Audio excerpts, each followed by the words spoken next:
Welcome back to the Motherhood Collective Co. Welcome back.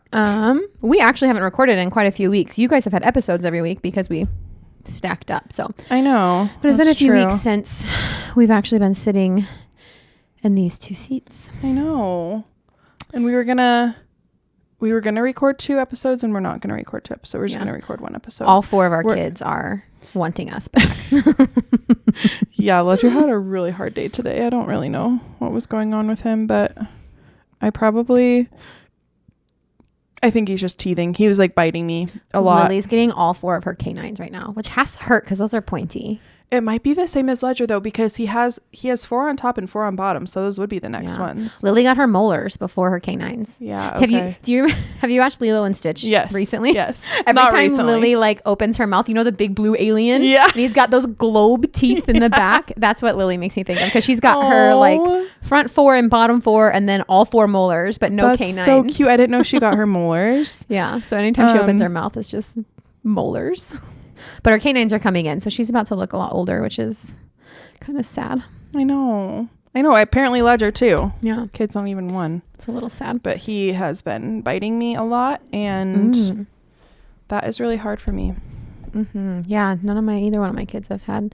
Lily went through a phase, I think, when she was getting her front 2 teeth where she would bite my nipple, but that was like a couple of weeks and then it kind of stopped. Yeah. He really only does it when he's, I like want to sit back here, but my microphone's like way out.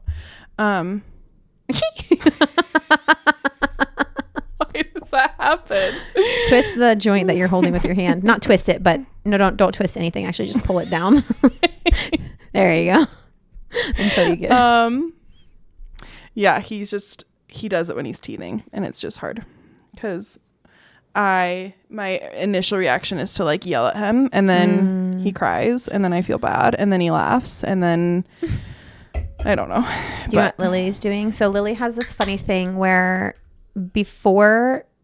anytime she's latched on, and if she's tired and she's wanting comfort, she will yank down my shirt or up my shirt, and she sticks one finger in my belly button, and then she puts another hand in my armpit, and then she finds my boob, latches on, and she pinches my armpit. Like, it is so raw. It like hurts to like even put my arm down, because it's like on one hand I'm like, I need you to go to sleep. I need you to go to sleep. I've been here for 40 minutes and I need you to go to sleep. So I'm just gonna sit here and just like bite the inside of my mouth because it hurts so bad. But then I know I totally have that instinct of like, get off me. I know. So that's hard. Yeah, Ledger like twiddles my opposite nipple with his fingers, but like his nails that has to like dig in. Goes. It was literally on my to-do list today. I'm like, cut both my kids' nails. Yeah. And so I did, because it's just this morning too. You did? Yeah.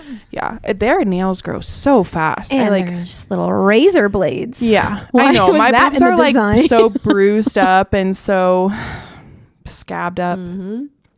Not that we should be talking about our boobs, because we have people who are watching for our feet. Yeah. So they don't care about boobs. So as long as we don't give them too much deets about anything with toes, we should be fine. Oh man. What should we talk about? Well, oh yeah, go ahead. What I was just gonna say they're building a park in my neighborhood. Fun. Yeah, it looks really fun. That's you can kind of see it like from our back porch. It's up on a hill, and it looks like so it's gonna be like a mini incline. Yeah, it is, but like think on the direction of like the front of our house, looking like that way. Oh, okay. So it's like behind the houses that are right across from us on a hill. So you can see it because it's on a hill from our back porch. And it almost looks like there's going to be like stairs straight up the hill, like almost like a mini incline, but then also like a stroller path, like that kind of wraps around it. And I'm really excited for that. I hope it opens before the winter. Yeah, that's fun. No, I've been watching. Did you start the show? Nobody I did. Wants this? Yeah. I love it. Now I have, so I love it. And then I also hate it because I do not like Hollywood trying to portray religion. They do a really bad job. So I know every it's always like crapped on Jewish person watching that show is like, WTF is going on, because this is not a good representation of my religion. So like there's one side of me that's like, ew, I should not be watching this, because why did they do that? And I really hope that those guys are actually Jewish that are always wearing the, what are those called? Yarmulke. Yes. Because like how disrespectful to put that on if you're not actually Jewish. But the show's really cute, and Kristen Bell's fantastic. So I do love Kristen Bell. I like cannot get Anna out of my head though. I know every time she speaks I'm like, are we on Frozen? No. I've only watched one episode, but I've been looking for a new show, and Chase and I recently downloaded the Angel app. Have I told you this already? There's like some really good movies on there. I don't know if you told me about the movies, but we have that app. Yeah. So there's this movie called The Sound of Hope. So there's The Sound of Freedom, and that was all about like sex trafficking and just like wrecked Chase and I. But like, I really think everyone should see it. Is that with Tim Ballard? I think so. Yeah. I'm really bad with names, but I saw him speak actually. Okay. It was like before he had adopted his little kids from Africa from a sex trafficking ring, and I went to like a big Christian mom thing, and he was there, and I saw him speak, and he's the Underground Railroad. Like, is that what it is? Unreal. Like the movie is just like, and we saw that when I was pregnant with Ledger, so it was been a couple years. Yeah. But then The Sound of Hope we watched the other night, and I normally like watch 10 minutes of something and then I fall asleep. Yeah. No, I stayed up all night, and it's all about adoption, and it was just like so inspiring, and it was, both of them are based on true stories. So I think that's always pretty interesting. But we've just been like looking for more like movies and shows where you don't have to like thoroughly vet like, is this going to be super inappropriate? Like, is this going to...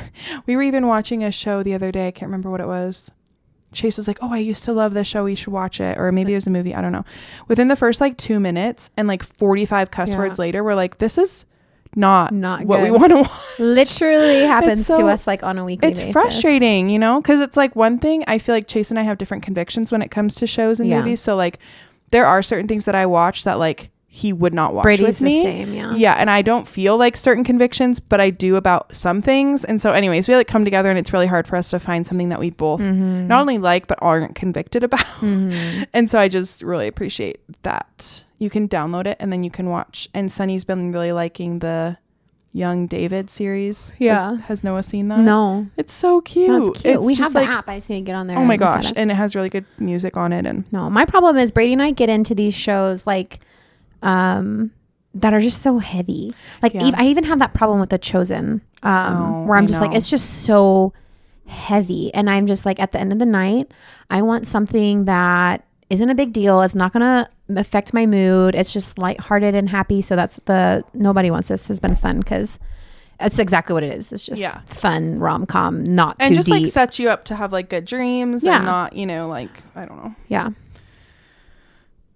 Except we did finish it last night and I had a dream. Oh, you did? They're kind of short, huh? Like, yeah, they're like 26 minutes. Yeah. And but I had a really scary dream where I died of cancer, and then I watched Brady trying to raise kids by ourselves as like a ghost. So that was weird.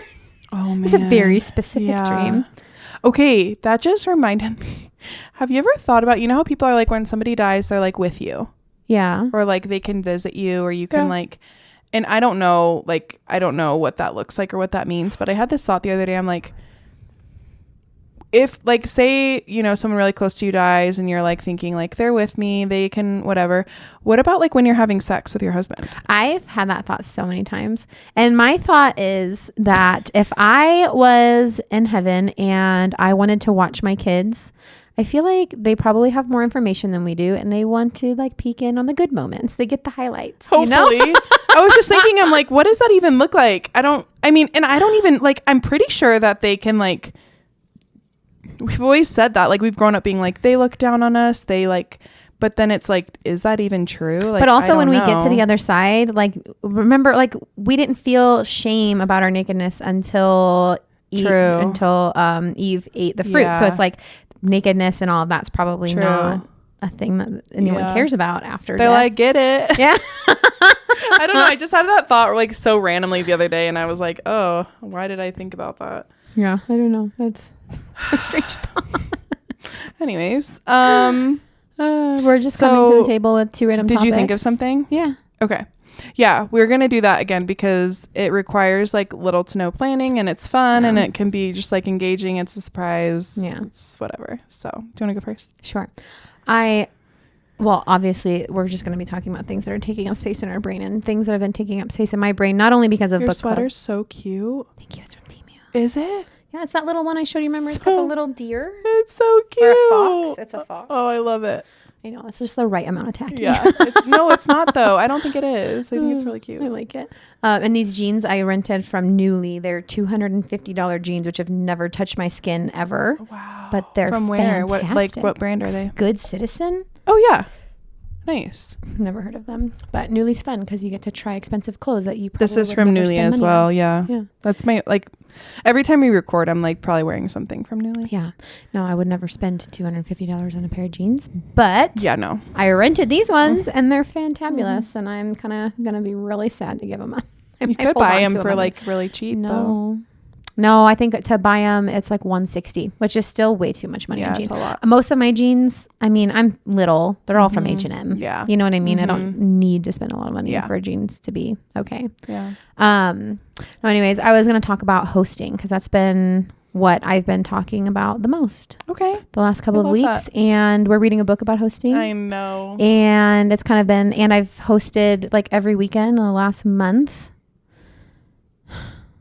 So it's kind of been like a lot of space. So anyways, I hosted dinner last week. No, not last week, 2 weeks. I did host the dinner last week, but 2 weeks ago I hosted a dinner where I cooked we have a neighborhood group. There's like 6 families in our little group. We rotate dinner, and each time whoever's house it's at is fully responsible for dinner. We don't do like a potluck thing. And the reason it started that way is because like everybody basically in our group is a different culture. Besides me and Bailey, we're the white girls. Other than that, there's not white girls. There's like we've had a Thai food night, we've had an Indian food night, we've had a bunch of different stuff. So it was my turn to host, and I did white girl dinner.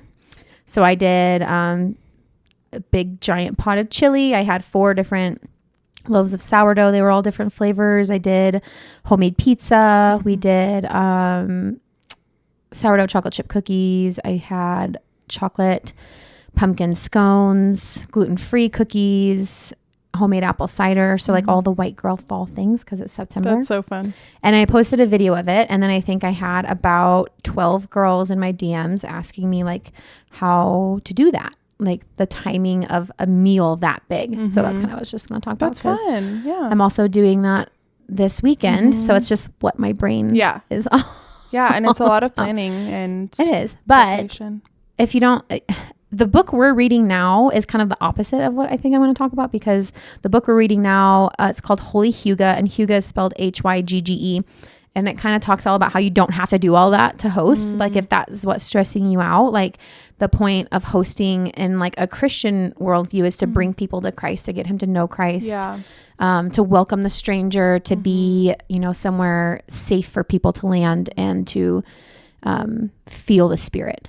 So one of her things in the book she talks about is like, you don't have to have the most expensive things. You don't have to have the biggest house. You don't have to have a giant prepped meal. She was talking about how she just always has frozen banana bread in her freezer and a cup of tea. And that's really all you need. So, but specifically for the timing of food, I think I cook a lot. Like, it's been something I like to do for years. So I have like a list of things that I don't need a recipe for. Like I've made it so many times, it just comes right off the tip of my tongue. I can throw it together and it's what I have. Like every time we go to book club, what do I have? Chocolate chip cookies, sourdough chocolate chip cookies. I don't need a recipe for that. I just dump everything together and I make it, I mean, there is a recipe, but I don't need it. Right. Same thing for like when I drop off a meal for a postpartum mom. I have lemon chicken orzo soup, homemade chicken noodle soup, sweet potato chicken tacos, and a loaded kelp salad. I can make all 4 of those things in less than 30 minutes or 30 minutes, about 30 minutes. And I don't have to think about it. So those are like my go-tos. So when I'm going to host a big dinner, the same thing happens where it's like, what are my things that I don't need a recipe for, that I can make in bulk, that are easy? And, that's why chili was one of them. You can't mess up. You can't mess up chili, and it's gluten-free. Yeah. It can easily be dairy-free. Yeah, totally. So it covers like 2 major allergies. I feel like, chili and tacos are like the go-to for allergies. Yeah. You don't have there's no peanuts or any kind of tree nuts in it. So as long as no one's allergic to meat and tomatoes and beans, you're fine. And again, I have like a 10. Do you have an Instant Pot? No, I only have a crock pot. The best. If you have an Instant Pot. I know, what a silly thing. I need to get that, and I need to get a stand mixer. Yes. So I only have like a hand mixer. Oh, where Brady got my stand mixer, and it's a chef grade KitchenAid. So it's like top of the line, and it's the best because it's not. I don't like the ones that crank backwards because they don't get the bottom of the bowl. So I like the ones where you lower and raise the bowl. Yeah. Anyways, he got it on Facebook Marketplace because people get wedding gifts. They totally do. I didn't and then they think sell about them looking on there. Brand new in the box, never opened. It's like, it's a very pricey machine. Yeah. And he got it for like $100 or less for Christmas for me. So yeah, you need to go to Facebook Marketplace for that. But the Instant Pot is great because it does so many things. You can pressure cook. So like I could make a pot roast that usually takes 8 hours and 30 minutes. Mm-hmm. Does it taste like you made it in 30 minutes? Yes. Because it's just cooking heat and pressure, and it's in a stainless steel. You can tell the difference? No. It doesn't. Taste. No, it doesn't. Okay. We made short ribs in there the other night that we usually put in the crock pot for hours on end. You just open it up after 30 minutes and it's just like falling off the bone. It's wild. Wow. And then you can also use it as a crock pot because it'll do a slow cooker function. You can saute. So when I'm cooking, like my point of this was like if I'm cooking for a lot of people, I like the Instant Pot because get Instant Pot. Well, because I always get so thrown off. Like I plan so many crock pot meals, but then if I don't get started by like 9 a.m., which most of the time I'm not doing that at 9 a.m. Yeah. It's like gone. It's like, oh, there's our dinner plans, No, but the Instant Pot also is great because it has the saute function. So it's basically a stovetop as well. So like I cook the meat in there. So if I'm doing chili, I cook the meat in there. I saute all my vegetables, cook the meat, and then I can turn it on a soup function or keep it on the saute function until everything's cooked. Or I can pop it on, do a pressure cook, or I can pop it on, do slow cooker after I saute. So you don't have dishes. Mm-hmm. So that's another thing when you're going to host and you're hosting a lot of people, like try to find a meal that can be done in one pot and a thing that you can use to do it all in one pot. The Instant Pot is perfect. And again, it's not like air fryers can be tricky because like they're like Teflon. A lot of them are. We got rid of ours because it's so toxic. Yeah. But the Instant Pot is just stainless steel and heat on the bottom of it. It's great. And then the other things that are really important when I'm hosting a big meal is I make sure I can do as much as possible the day before. So like right now for book club, not only because I cooked for a mom tonight, but I've already got the cookie dough balls in the fridge. Mm-hmm. So the morning of, I will pop the cookie dough into the oven. So they'll be fresh baked cookies. I'll make the scones tomorrow because tomorrow's Friday. Our book club's on Saturday. I'll make the scones tomorrow evening. They'll just be in the fridge all night. And then I'll pop them in the fridge or in the oven in the morning. And then chili will take all of 20 minutes. And I'm not doing homemade pizza for the book club, but for the homemade pizza, it was the only thing I was making once everyone walked in the door. Yeah. Because the apple cider I could put in the crock pot. Do you know what I mean? So you just have to find things that are easy to do and you have to be able to time it out. Yeah. Only do things that you can cook the day before and then just have like maybe 1 or 2 things that you're doing as people are walking in. Yeah. And you made a list, right? Like you make lists. I'm a list queen. So I have a master to-do list on a giant sheet of paper, and I have like my grocery list and my prep list and like I don't know, my to-do list for clean the house, make sure the toilet's flush before everyone walks in because does Sunny leave the pee in the pot? Why? And poop. I know. And that's the worst is like I tell her, I'm like, you need to like I tell her please, because there's like literally like 5 toilets in our house right now and there used to be like 1 in our old house. So I'm like, if you poop, first of all, can you poop where I am? Yep. Like either if it's in my room or I'm downstairs or like, and second of all, you're not old enough to wipe your own butt. Like I need to wipe you, you know? And so the amount of times I like walk into her room and there's just like poop sitting in her toilet and I'm like, Sunny, why didn't you just come downstairs and tell me? Yeah. But anyways, that's a hard thing. Something I really thought about just locking her bathroom and making her go downstairs. Yeah. Noah's good about poop because he knows he actually wipes his own butt now. Oh, wow. Because he started going to his little co-op class. Yeah. And he has to wipe his own butt if he's got poop there. Only believe in wiping poop. Are you okay? Yeah. I just punched myself in the face with my microphone. I'm so glad it didn't pop off its hinges. Thank you for not doing that. I only believe in wiping poop. For me, Sunny, Ledger, and I've gotten Chase on the train as well with wipes. Like, I don't think that if you use toilet paper that your butt is clean. Unless you have a bidet, which we had at our old house. But then I also don't want the wipes getting flushed down our toilet. So I am like, I'll wipe everyone and put them in the trash can. Yeah. But I just like, I don't know. There's something that clicked in me after changing my newborn's diaper for the first time where I was like, why on earth would I ever think that like we're clean? It just grosses me out. And I feel like in general, I smell better down there by using wet wipes over toilet paper. 100%. Like pieces don't get left behind. And I don't know. I just think it's so nasty. Do you know what's funny? When I started using wipes, I was in my early 20s and will.i.am did an interview for like People magazine. And he's like, I won't date a girl. He goes, what did he say? The first time I'm at a girl's house, I go into her bathroom and I see if she has wipes, because if she doesn't, then he's talking about how she's not clean. It's nasty. And I started using wipes then.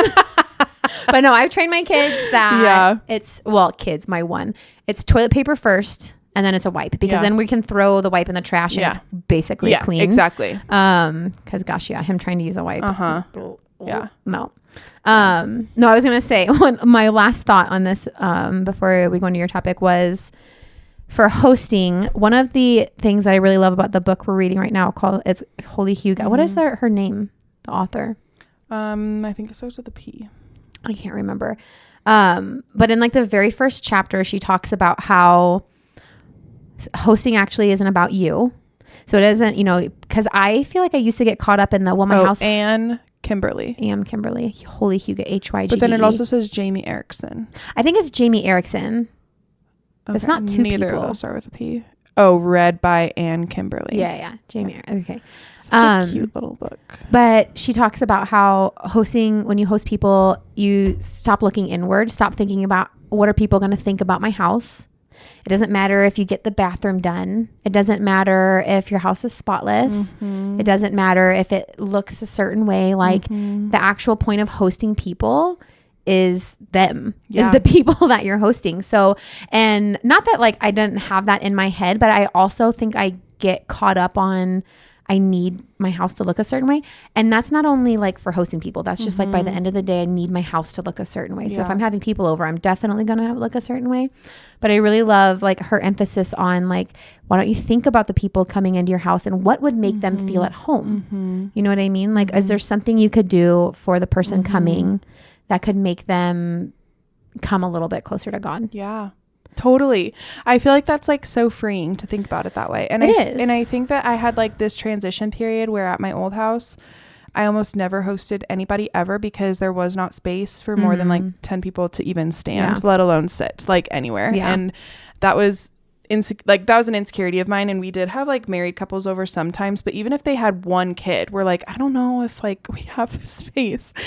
And so at our new house, I think I've just had to, I've gotten the opportunity to like be a lot more available for like having people overnight whenever they need to. Like I have people reaching out if they can crash. I'm like, yes, please. We have a room and we have a bathroom, and it's been really nice that way. But then I also feel like the more you do it, the less stressful it is. Yeah. Like I mean, even it's like anything. Yeah. I had like, I think like 15 girls in my house on Tuesday for like our church group.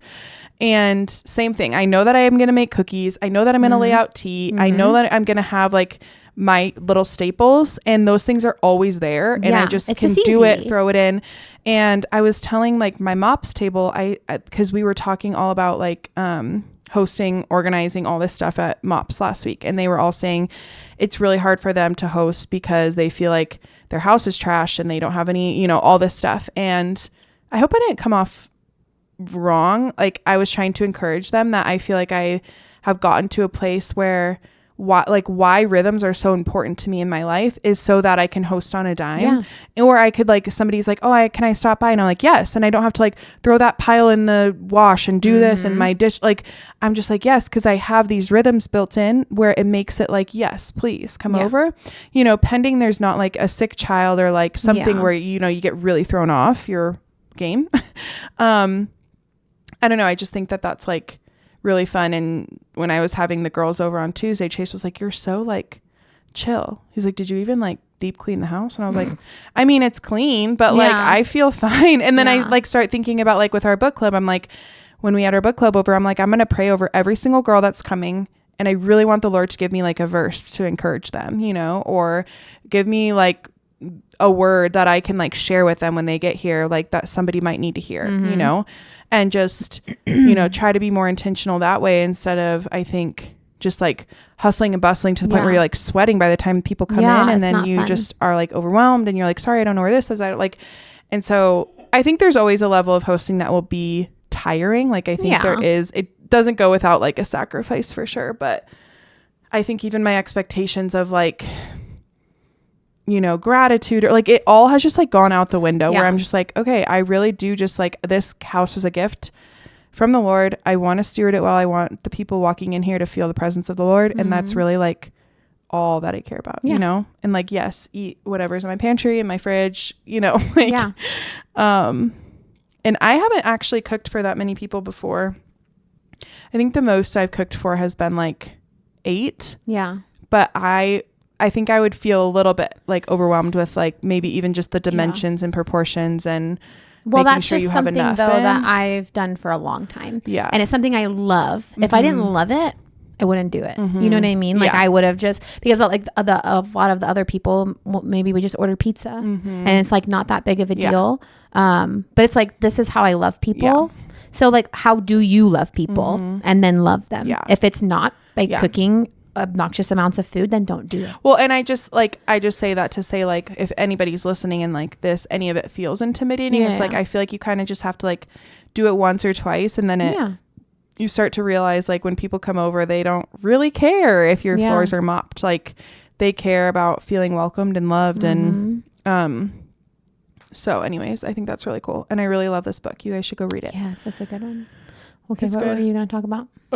So I was going to talk about organizing my home because that's what I did all day today. I like how we're on the same wavelength. I think so too. I know. I've been in desperate need. Like Amanda knows, I have usually Mondays are called home days where I stay home and I catch up on all my laundry. You weren't home this Monday though. No, exactly. And I haven't been home most Mondays lately. And it's just been piling up to the point where I felt so desperately in need of like a day to just get stuff done.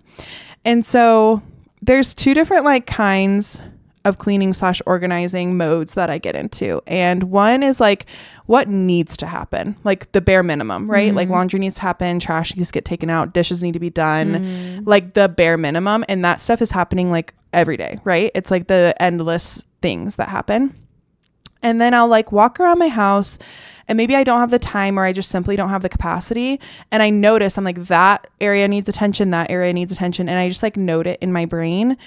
And I tell myself that is for a future me with more capacity. Yeah. And it helps me just release it because I like in my natural element will want to just like try to do all the things all the time. And so I think just being able to tell myself like when I have a day that I have more capacity, I will tackle that situation and just check it off and close the door to it and like agree to revisit it another time. Well, today I just felt like I woke up with the capacity and I'm like, I'm going to do all the things that I've been like not able to do because we're traveling or we're sick or we're traveling or we're sick, because that's all that it feels like it's been for the last 2 months on like this cycle of like traveling sick. And so, or weddings or whatever. So, I just wanted to talk a little bit about like my process with organization, because I think that it's really like an art form. And I think it's something that I'm like so passionate about. Like, I think so often I hear about people who are just so overwhelmed with their homes, or they just don't really love being at their homes. They're like, I just can't wait to like leave, get out of there, close this door, do this, like hire it out kind of mentality. And I'm not saying that's wrong. Like, I think there are seasons where that is just like not the most important thing, and that's okay. I can recognize that. But it's just such a passion of mine, because I feel like when my home is in a state of organization and my car is in a state of organization, like essentially the places that I'm in charge of that we dwell in, it frees up my mental like headspace to be way more present, to be way more just, like clear of mind. And so, yeah, I just wanted to like break down some tips and tricks, hopefully to help people kind of like get more of a grasp. If that's you and you're like, I don't even know where to start in my house. My first and foremost tip would be like, try to stop the clutter before it even enters your home. So if you know, like, okay, I'm at Target and I found this Dutch oven that I like love. I'm going to buy this, but before I buy this, I'm going to agree with myself that when I get home, if there's one I've had for like 20 years, not 20 years, maybe someday we'll have a Dutch oven. If I have one that like I've had for a really long time, or maybe like isn't functioning all that well, or, you know, whatever, I'm going to think in my head, is there somebody that I can give that one to? Otherwise, like, I'm giving that one away. We're not going to come home and have 2 Dutch ovens, you know? So really eliminating like the, repeated things. Like I don't need 2 whisks. I can have 1 whisk and we'll be okay. I don't need 2 can openers. I will choose the better one and give the other one to Goodwill. And so like at the door, before you bring anything into your home, it needs to have a place and a purpose. So like I need to know exactly in my head where this is going to go, what purpose it's going to serve, and ensure that there's not already like another object or item doing that in my home. I think that is like one of the best things to do, because then you're not out like backtracking, being like, okay, I'm opening this closet and it's full of stuff I don't even know where to start with. But if you already are at that place and you haven't stopped the clutter at the door, then this is kind of how I tackle like all the nooks and crannies. So closets, cabinets, basements, random shelves, even like kitchen cabinets. This can happen too, where something just becomes kind of like a catch-all and you've stopped kind of defining the purpose of a space, and it just is and it just is what it is, and it's like, this is where things go to die, and that's okay, you know. But something that brings me a lot of peace is knowing in my head what's behind every cabinet, every door, and on every shelf in my house, and why it's there, and with the intention that like I've used it in the last 6 months, or I will use it in the next 6 months, I think is just like a very good mentality to have. And you're going to have to break up with the mindset of like, oh, but maybe someday, but like, I could see myself in, you know, in this situation using 10 things of the same thing, whatever. And I think sometimes like people hold on to things because they feel guilty, or it was sentimental, or, you know, they're not actually serving a purpose in their home. They just feel like they have to keep it. And to that, I just say like, it's your home. Just break up with that mindset and try to just be so committed to having a peaceful, minimal home that you are not concerned with like what other people might think or feel if you get rid of something. But say you walk into a closet, it's covered to the brim. You have no idea what's even in there. My first plan of action is to take everything out of the space. So this is what I did this morning in Sunny's room. And I've said this on the podcast before, but I feel like this is a constant thing I'm doing. But because it's so constant, it doesn't take a ton of time. It's like I went into her room, I dumped all of her toys, books, stuffed animals, and clothes into the middle of the room, all one at a time, like, you know, per each category. And I go through and I make different piles. Like, is this something she's interested in? Is it broken or missing parts? Does it fit her? Is it like age appropriate? You know, I ask all these different questions. I make different piles, like a Goodwill pile, a storage pile. So like I keep, you know, the kids' clothes for future babies, only the clothes that I actually like feel sentimental about. And then one that might just be trash. And then a pile obviously to reorganize and put back where I took it from. And so I do all this in these separate areas, and I'm probably in there for like, I don't know, 40 minutes maybe. But it just like fine tunes how each space operates and looks and works. And even Sunny like was so grateful because she could find her pajamas easier. And it's not a drawer stuffed with all these pajamas that don't fit her anymore. It's like there's 5 pairs in there and they all fit her, and she loves all of them, you know? And then like moving downstairs to like all of the closets, like the cleaning closet. And then there's like a closet by our garage that's kind of like our outdoor, you know, there's like umbrellas, there's seasonal stuff like swimming stuff, blankets, outdoor blankets, all that kind of stuff. And once again, it's like take everything out of the space, put it into the middle of the room or somewhere where you can like really search through it, and then thoroughly clean that whole space. So say we're talking about a closet, like clean the whole space, wipe the walls down, vacuum the floors, and then spend the time looking at all of the stuff in the middle of the floor. And first ask yourself if you've used any of this stuff within the last 6 months.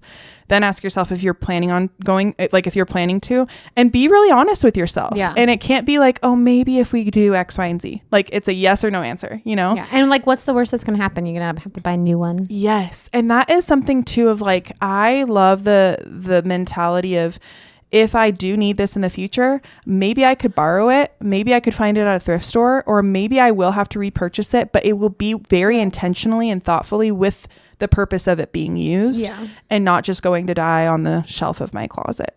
And then like thoroughly vet, are there expired items? Are there things, like I said, that are broken or missing parts or ripped or torn? And then define like what that space is going to be, and only allow things in there that line up with what that space is going to be. If you have a cleaning closet, we're not putting things in there that are not for cleaning purposes. And the more strict I think that you become, the more easy it is to let go of things. And the more that you put like material possessions in their place in your life and in your heart, it just feels like I'm stewarding my home well, and I'm not like holding on to things for guilt and for like sentimental value. But with that being said, like choose your thing. Like for me, I am a very sentimental person. I have memory boxes for all everyone in my family. And awesome. I have like our whole basement is full of like labeled, organized boxes of like, okay, this is like baby clothes that I'm keeping, or this is camping gear, or this is fall decor. And I know what's in each one, and it's labeled. Everybody has a memory box. I think Sunny's on her second full one, so we need to get her a new one. But once it's completely full, I move it down to the basement, and it's just like a memory box for whoever it is. And then the ones that are active, that I'm actively putting in stuff all the time, like we just rode the Georgetown train. I'm like, I want to put the tickets in there, you know, in their memory boxes. So I have 3 mine ledgers and Sunny's that are in the spare closet of a guest room upstairs that are very accessible. So it's like, okay, I know that this needs to go here. And it's kind of like with the mentality of like, okay, I'm going to choose the hills I'm going to die on as far as where I want to be minimal and where I want to really be intentional. But also I am going to have the memory boxes because they mean a lot to me, you know? And that's why I feel like you just have to like stay true to you. Like if you really want 40 pairs of socks and you wear all of them and they make you so happy, then keep the socks. Like we don't need to like force ourselves to get rid of the things that are bringing us joy. But that's just going to look different for everybody, you know? My problem, I get caught up on, well, I don't anymore. Not as much. I used to get caught up on was like all of the seasonal decor. Yeah. Because you go to Target and everything looks so cute and it's purposeful that it looks so cute. It's set up in these displays. It's beautiful. And I have gone through, I'm 32, lots of years of being, you know, an adult where I can buy things for my house. And then I see how like fast those things get thrown away. And what was I reading? I was reading something or listening to a podcast or something, and they're like, you know what?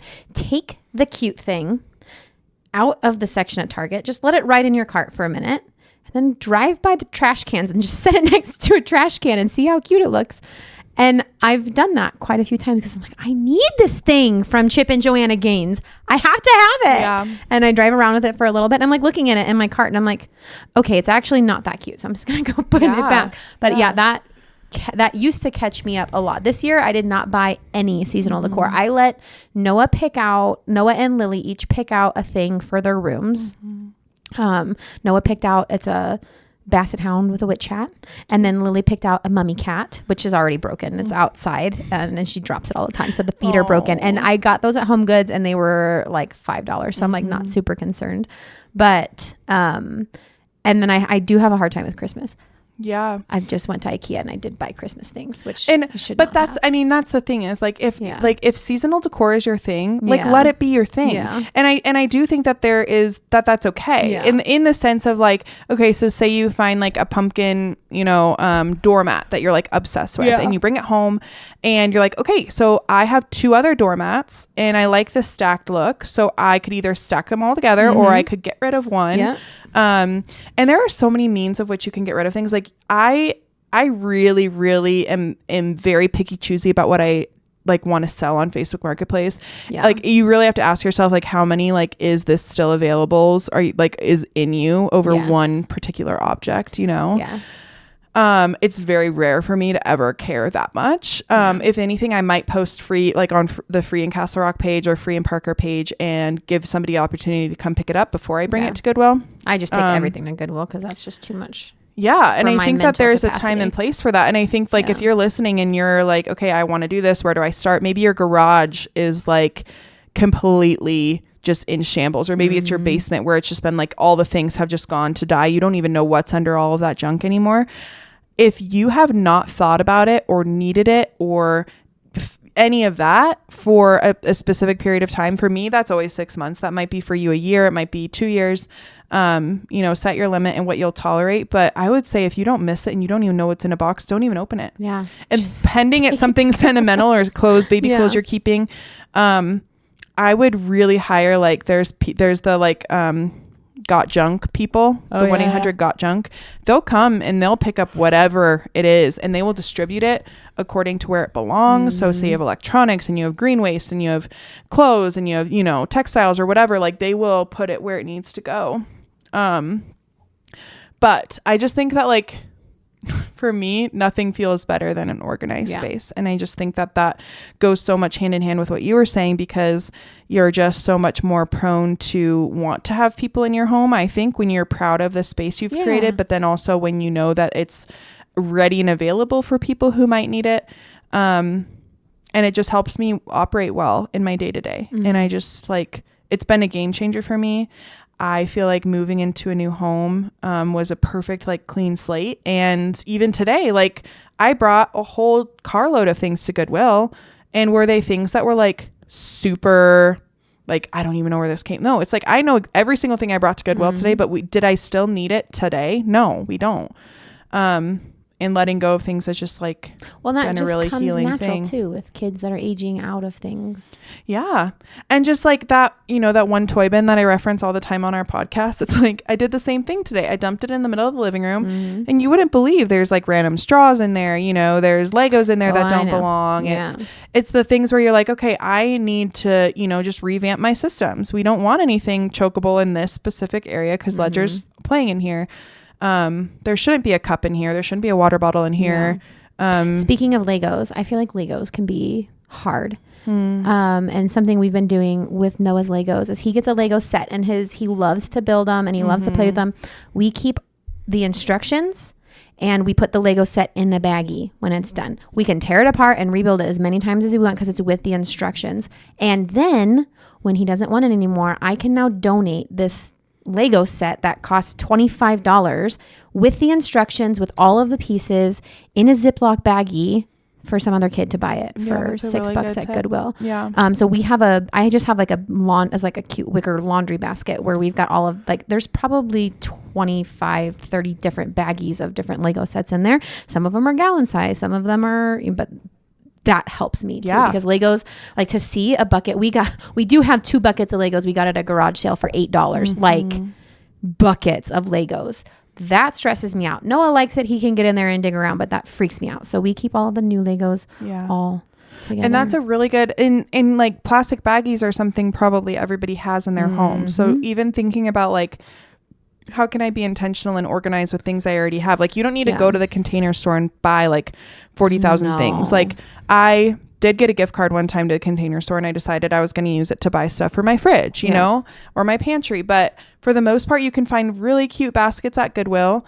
Otherwise, like, just use what you might already have laying around. I'd be shocked. I think you'd be shocked to see, like, how many little containers you actually have laying around your house that aren't really serving a purpose. But yeah, I don't know. I just was feeling very, like, filled up today. Good. And being able to just organize thoughtfully and intentionally, like, make, all of those decisions. Yeah. And things just pile up, like, when you're traveling or when there's birthdays or things where you're just like, okay, I'm just going to throw this here for now. Like I said, there's a season for that. Yeah. And then there's a season, like, I don't know. I just woke up and felt the capacity to do that. And I think that. And I think it also just comes, for me, more naturally in the fall and winter when things are slowing down. And then the spring. Earlier. Yes. Yeah. Spring. But for me, like, to organize things and to get rid of things and to go through things before Christmas is kind of when I do that.